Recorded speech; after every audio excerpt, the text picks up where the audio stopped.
kislotalarni qaysi vaqtda va qanaqa tartibda surish kerakligi haqida to'liq ma'lumot.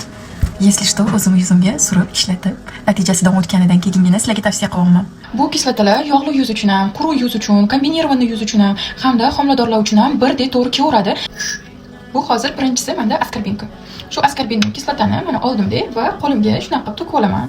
Keyin shunaqa massajniy движение qilib qo'limda keyingina mana yuzimga suraman. Shunaqa qilib 2-3 sekund turaman. Nikotinovaya kislota. Aytishadi, ko'pchilik bu faqatgina choch uchun, bu yuzga to'g'ri kelmaydi. Mana yuzimga qo'ydirgan yana nimadirlar, balon beshtasini yebsizlar. Hech narsa qilmaydi. Mana shunaqa qilib, endi yuzingizga nikotinovaya kislotani surasizlar. Именно shu nikotinovaya kislota sizlarni qora nuqtalarni va poralarni yopishiga juda zo'r sababchi bo'ladi. Endi ozgina yana turg'izib 2-3 sekund. Oxirida aloyani surasizlar.